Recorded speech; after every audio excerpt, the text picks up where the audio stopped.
The question is that this bill be now read a second time. I call the member for Solomon. Thank you, Madam Deputy Speaker. I rise to speak on the Superannuation Laws Amendment, Capital Gains Tax Relief and Other Efficiency Measures Bill 2012 and the Superannuation Auditor Registration Imposition Bill 2012.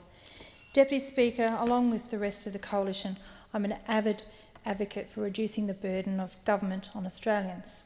During the Howard years, the burden of capital gains tax on individuals was reduced significantly, cutting the tax by over 50%. This tax still places pressure on inspiring Territorians. In 2009-2010, individuals in the Territory paid over $72 million in capital gains tax. The Coalition supports reducing the burden of this tax on individuals and on companies. The capital gains tax can be a large hurdle to the merging superannuation funds.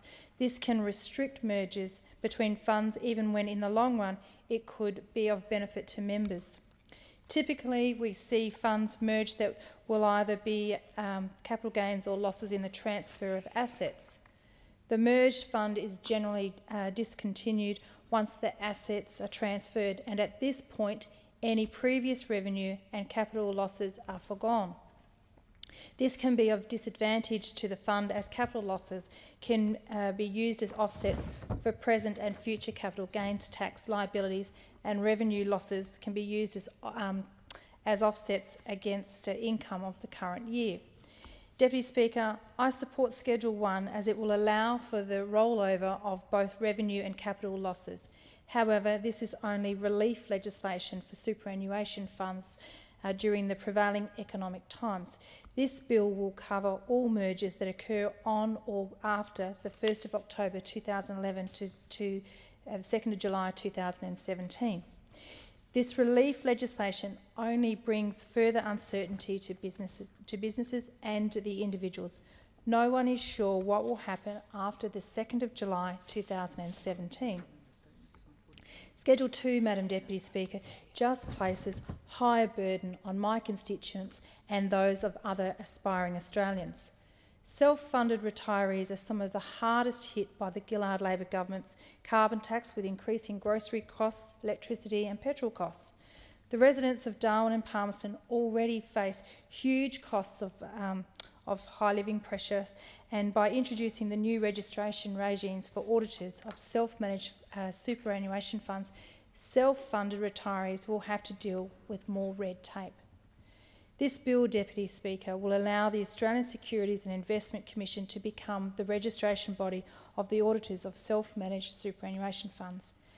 The ASIC will be given responsibility under this schedule to determine the eligibility of auditors and competency standards that they must meet and how these will be implemented.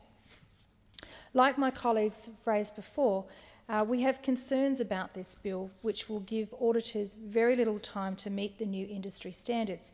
It's just typical of those opposite, policy on the run with no proper consultation period. Registration of auditors will begin on the 31st of January 2013, and all auditors will need to be accredited by the 1st of July 2013 so that they can continue practising. Is this realistic, Madam Deputy Speaker? How much extra pressure will this place on businesses? I say it's typical of this government, who we know is no friend of business. These changes will increase the burden on businesses if this bill is passed in its current form. The regulation, not the legislation, of this bill states that the maximum fee for an auditor can be charged for accreditation is around $1,000. This is just further cost to be borne by business at a time when we know that many businesses are struggling. We already know, as the Minister has already stated, that applicants will have to pay a $100 initial registration fee for an online application, a $100 fee to take a competency exam, and an annual fee of around $50 for a statement from the ASIC, which will be subject to an increase of approximately $14 a year. This, Deputy Speaker, is just for starters. This is just an additional cost for businesses at a time when we know that additional costs for businesses will have a significant impact.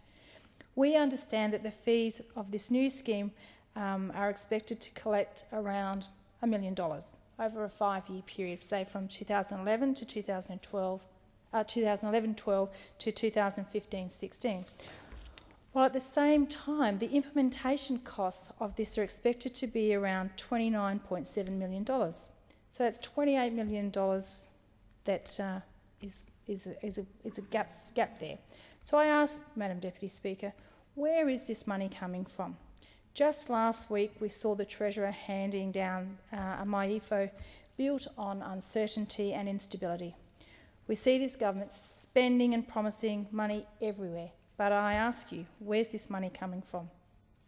In just 4 months, we've seen the Gillard Labor government cut the size of their forecasted surplus by 1/3.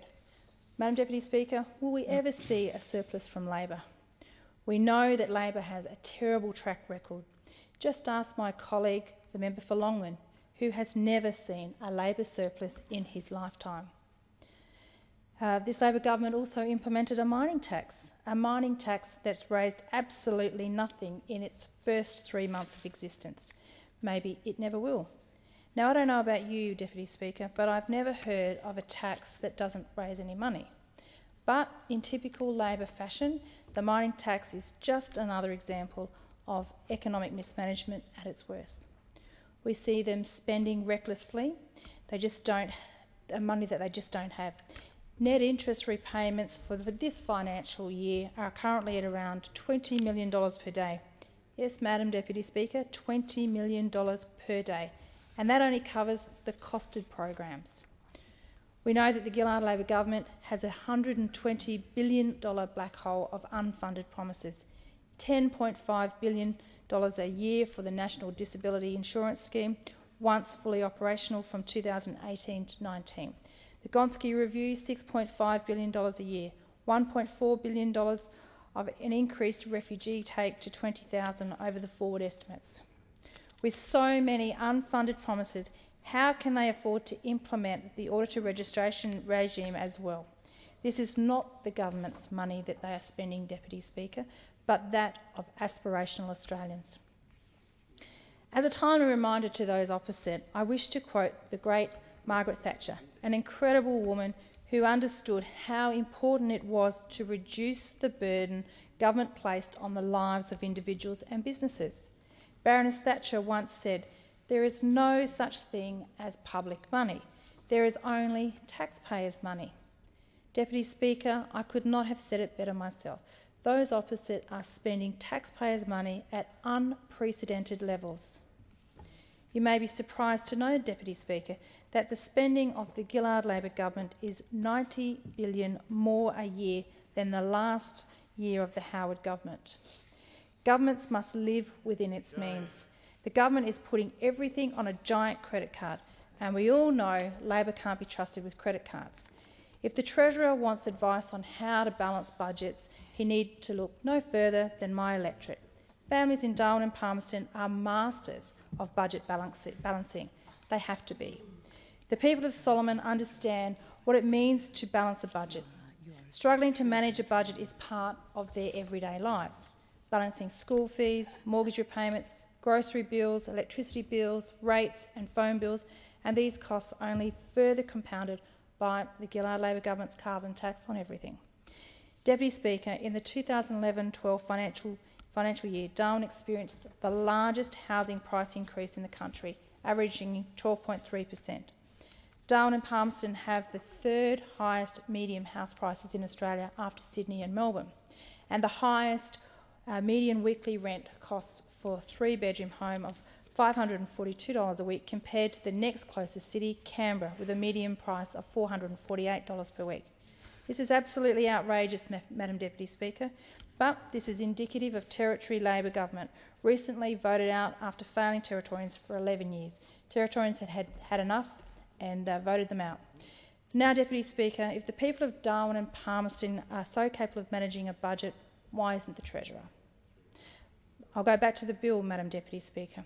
We are deeply concerned that this bill will just increase the red tape burden on those Australians who wish to manage their own superannuation. Under Labor, the only certainty for Australians is more taxes, more debt and more pain. It's quite obvious that the Gillard Labor government has completely lost their way, and their only answer is to try and reignite a class war. As I've said many times in this place, small businesses is the backbone of the Northern Territory, and this government is punishing those people for nothing more than their own political gain. These individuals for being aspirational and daring to dream. In my EFO last week, we saw the Treasurer confirm $390 million would be spent by the ATO to crack down on small businesses. Small businesses are being forced to pay as the Gillard Labor government looks to every possible avenue to fund their spending addiction. We know that Labor is no friend of small business. Labor is no friend of the aspirational Australian. Deputy Speaker, I have some surprising statistics for you.